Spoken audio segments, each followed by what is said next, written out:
96. The Future of Jarrah.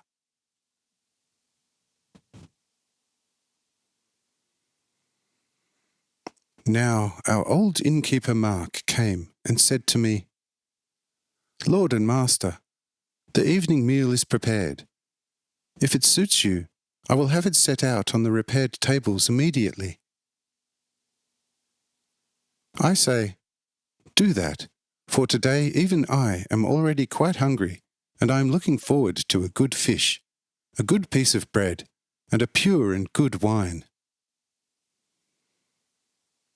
But both your sons should have a look at the sea by the beach. Some corpses are floating in the sea. They are some poor Jews with their wives and children. I do not want them or anyone else to find death while I am here.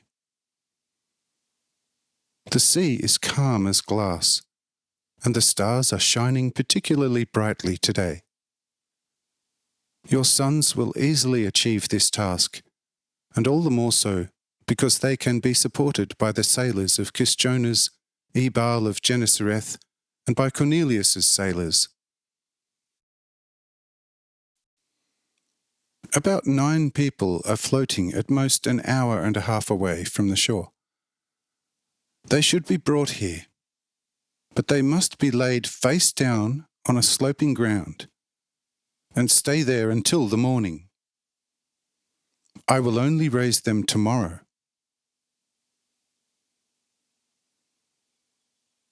Mark asks, "Lord, why not today then? Why only tomorrow?" I say, "Friend Mark, do not worry. I know why the grass that will colour the pastures green next year has not grown this year. Therefore do not worry about this, for I understand the order much better than you, my dearest Mark. Go now and ensure that everything is brought into order which can be done."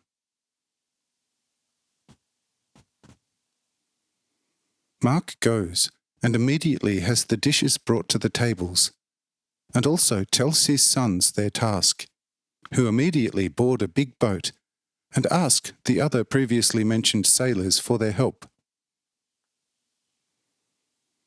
But we leave our spot and head for our tables, which had been occupied in the familiar order. The 3 risen people with the woman, however, go to Mark's house, where they receive food, drink, and a good bed for the night. And that is all according to my will, in order to strengthen them for the morning.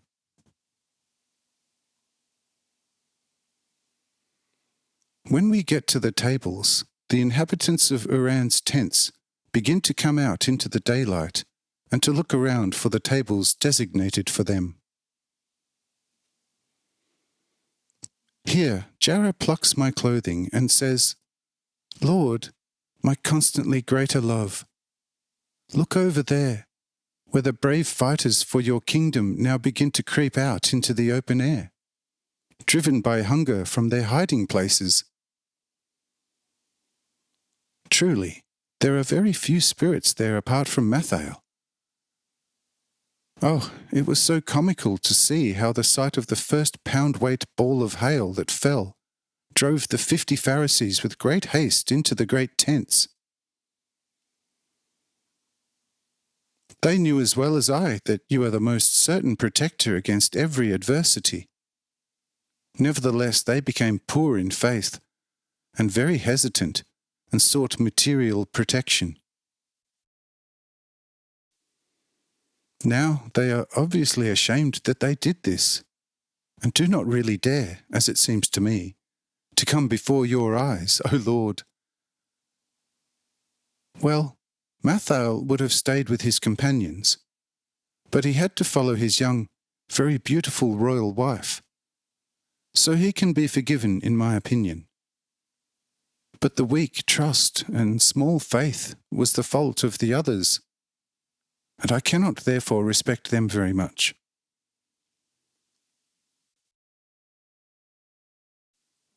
I say, "You are quite right, my little daughter. But let's leave them who are still weak in one thing or another. Time and multiple experiences will make them stronger in everything.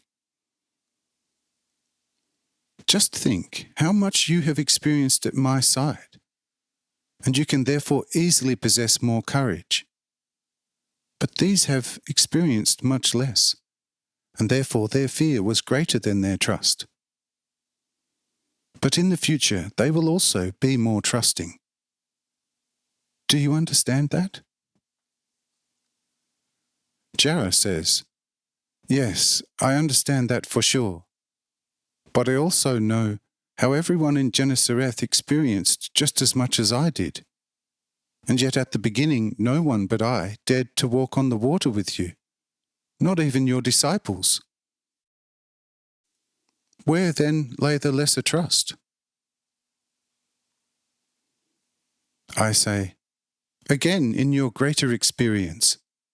For my angel carried you visibly in his hands, and you had experiences that no person until now has ever made. And in addition, you had certainly the greatest and most powerful love for me, in which the greatest trust also reigns. Therefore, do not wonder too much why your trust in me is stronger than that of other people, for your great love gives you this. But, as I already hinted to you in Gennesareth, in several years you will have to face many temptations with which you will have to fight, despite the great trust in me.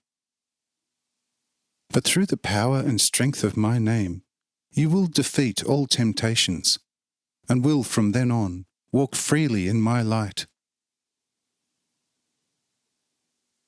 For what a person wants to have freely for himself from me, he must fight for it with his own strength. You, my dearest little daughter, have not yet fought any fight yourself, and the actual time and the true opportunity was not there. That will only happen for every man when my work is completed on this earth. I am only the sower, and I lay the good grain in the living field of your hearts. The seed will only sprout there, and then become capable of producing the most blessed fruit. Only then will you have to care for the fruit yourself on your own soil, with some effort and self-denial. Truly, he who brings the fruit that I sowed in his heart purely and richly into the barns of my spirit that I built within him will be blessed. Truly, he will never feel hunger or thirst.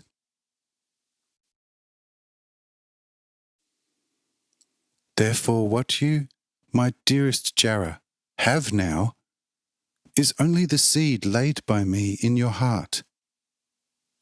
After several years, it will be there as a field of waving corn and faced with all sorts of storms. But then you must powerfully and trustingly protect the waving field from the threatening storms through the self-denying love for me, so that it does not come to destructive ruin and destroy the magnificent field of corn that I myself have sown. For once a dominant storm comes across such a field, it is almost impossible to hold it back.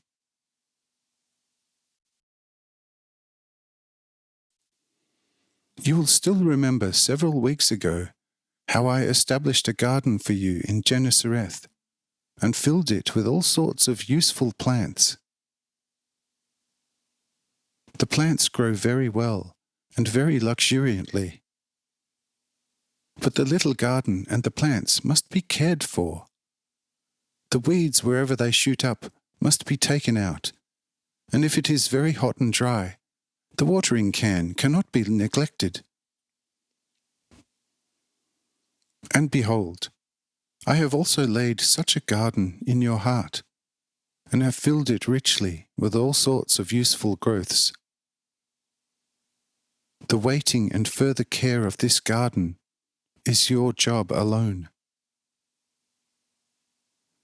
If you pay all attention and all industriousness to the care of this little garden, you will soon be able to harvest it richly. Do you understand this image well?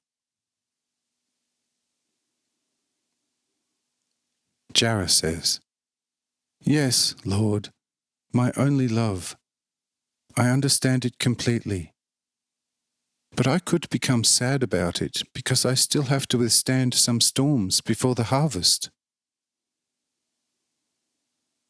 But I hope and believe you will not let your poor maid be destroyed if she calls out to you for help in her affliction. For you have heard my pleading and listened when I did not see and recognize you as I do now."